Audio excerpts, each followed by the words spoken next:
Hello बेटा लोगों, आज हम लोग topic chemical reaction and equation के बारे में बात करेंगे जो कि क्लास 10th स्टैंडर्ड का है।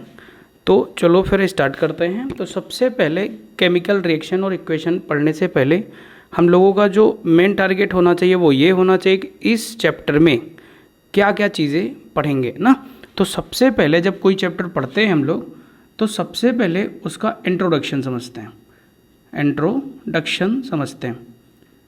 इंट्रोडक्शन में हम लोग दो चीज़ें समझेंगे।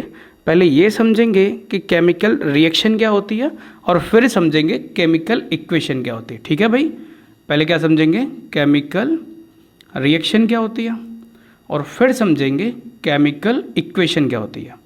ठीक है भाई, फिर जब केमिकल रिएक्शन और केमिकल इक्वेशन समझ चुके होंगे तो फिर ये कैसे पता करेंगे कि वो केमिकल रिएक्शन हो रही है या नहीं हो रही है। तो फिर वो दूसरी बात आएगी और उससे बोलेंगे हम लोग कैरेक्टरिस्टिक्स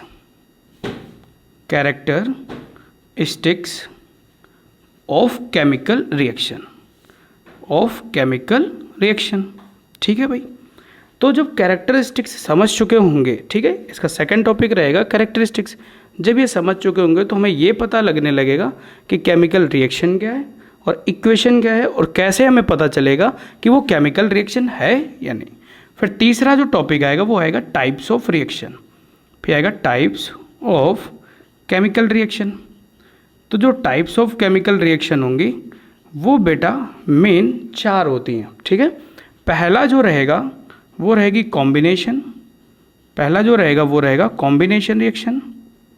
ठीक है, और जो दूसरा रहेगा वो रहेगा डिकम्पोजिशन रिएक्शन रहेगी भाई। और जो तीसरा रहेगा वो रहेगा भाई साहब डिस्प्लेसमेंट रिएक्शन। और जो चौथा रहेगा वो रहेगा डबल डिस्प्लेसमेंट रिएक्शन। ठीक है भाई, डबल डिस्प्लेसमेंट रिएक्शन। तो अगर कोई तुमसे पूछता है कि टाइप्स ऑफ रिएक्शन कितनी होती है तो हम सीधा बोल देंगे कॉम्बिनेशन होती है, डिकम्पोजिशन होता है, डिकम्पोजिशन फिर देखेंगे 3 तरीके से होगा, फिर डिस्प्लेसमेंट, फिर डबल डिस्प्लेसमेंट आ जाएगा। फिर कुछ अदर टाइप्स की भी रिएक्शन होंगी। तो एक रिएक्शन और पढ़ेंगे जो इम्पॉर्टेंट होगा, उसे हम बोलेंगे रिडॉक्स रिएक्शन। क्या बोलेंगे बेटा, रिडॉक्स रिएक्शन। और जो रिडॉक्स रिएक्शन है ये थोड़ा सा इंपॉर्टेंट हो जाती है। इसमें हम 2 टॉपिक समझेंगे, एक समझेंगे ऑक्सीडेशन, एक बेटा क्या समझेंगे, ऑक्सीडेशन, और दूसरा समझेंगे रिडक्शन। क्या समझेंगे, रिडक्शन समझेंगे। ठीक है भाई, फिर उसके बाद जो 5वां टॉपिक आता है वो इधर समझते हैं। जो 5th नंबर में टॉपिक आएगा वो समझेंगे on the basis of heat. ध्यान से सुनना, on the basis of heat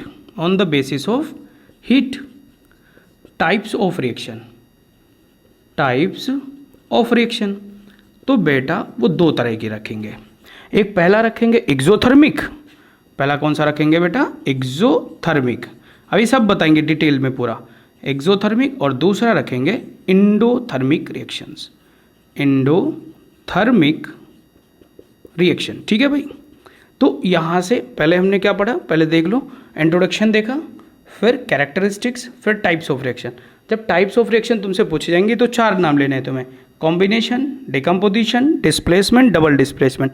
ये रिडॉक्स रिएक्शन अनदर है तो इसको अलग से रखेंगे, ऑक्सीडेशन और रिडक्शन पढ़ेंगे। यहीं पर कुछ एक टॉपिक और है तो वो ऑक्सीडाइजिंग एजेंट, रिड्यूसिंग एजेंट भी पढ़ेंगे हम यहाँ पे, ऑक्सीडाइजिंग एजेंट। ठीक है, और रिड्यूसिंग वो साथ में इंक्लूड कर लेंगे, रिड्यूसिंग एजेंट। ठीक है भाई, फिर उसके बाद आगे बढ़े तो on the basis of heat देखा तो टाइप्स ऑफ रिएक्शन देख लेंगे, एक्सोथर्मिक और एंडोथर्मिक। एक टॉपिक आता है तुम लोगों ने बहुत बचपन से पढ़ा है, कोरोजन। तो कोरोजन भी समझेंगे और यहीं पर साथ में रस्टिंग ऑफ आयरन समझेंगे, क्योंकि वो भी एक केमिकल रिएक्शन होती है तो वो समझ लेंगे। और एक जो टॉपिक रहेगा वो लास्ट टॉपिक रहेगा रेंसिडिटी, इसी को फूड पॉइजनिंग बोलते हैं। तो ये समझेंगे, इसके प्रिवेंशन समझेंगे, इतना सा है पूरा केमिकल रिएक्शन और इक्वेशन में, अगर देखा जाए तो बस इतना सा है। ठीक है, तो मतलब कुल मिला के 7 टॉपिक हैं टोटल, तो एक एक टॉपिक को हम बारी बारी से समझते हैं। ठीक है, तो चलो फिर स्टार्ट करते हैं, इतना ही रखते हैं इसमें, नेक्स्ट वाले वीडियो में स्टार्ट करते हैं इसको।